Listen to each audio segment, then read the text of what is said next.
সেই ছোট থেকেই জানি বড়দিন মানে কেকের উৎসব। নিজের জন্মদিন ছাড়া এই বড়দিনেও আরো একটা কেক কাটা যায়। আজ তো 25শে ডিসেম্বর, তো সেই উপলক্ষে একটা ফ্রুট কেক বানাবো, যার জন্য প্রথমেই লাগবে বেশ খানিকটা কমলা লেবুর রস। তোমরা চাইলে এটা রেডিমেডও কিনতে পারো। এরকম মাছ বরাবর কেটে ছাঁকনির মাধ্যমে রসটা ছেঁকে নিলাম।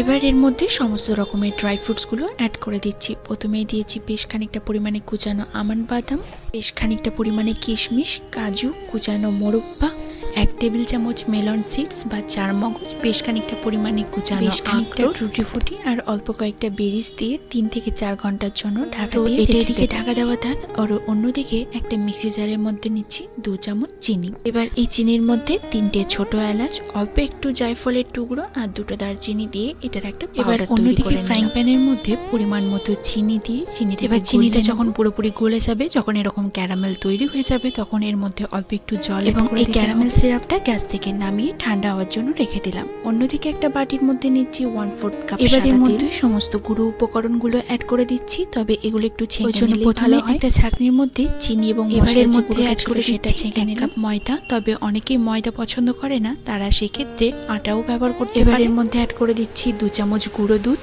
সবকিছু খুব ভালোভাবে একসাথে মিক্সড করে নিচ্ছি।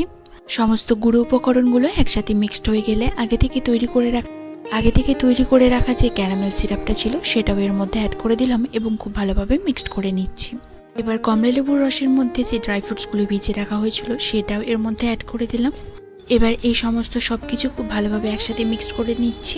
তবে এই কেক বানানোর সময় যা কিছু মিক্সড করবে সমস্ত সবকিছুই একটা ডিরেকশনে মিক্সড করার চেষ্টা করবে। আর যেহেতু কেকের ব্যাটারটা একটু বেশি ঘন আছে, তাই এর মধ্যে 2 টেবিল স্পুন লিকুইড দুধ অ্যাড করে দিলাম। দেন আবারও খুব ভালোভাবে মিক্সড করে দিলাম। এবার একদম পারফেক্ট কেকের ব্যাটারটা রেডি হয়ে গেলে এর মধ্যে অ্যাড করে দিচ্ছি 1/2 টিস্পুন বেকিং পাউডার এবং 1/4 টিস্পুন বেকিং সোডা। এটা অ্যাক্টিভেট করার জন্য 1/2 টিস্পুন ভিনেগার এর মধ্যে অ্যাড করে খুব ভালোভাবে মিক্সড করে নিলাম। অ্যালুমিনিয়াম ফয়েলের মধ্যে এই কেকের ব্যাটারটা দিয়ে দিচ্ছি। তোমরা চাইলে কেক টিনও ব্যবহার করতে পারো। আর তোমরা তো অনেকেই জানো যে কেক টিনে কেকের ব্যাটারটা দেওয়ার আগে বাটার পেপার যাই হোক বাটার গলিয়ে নিতে হয়।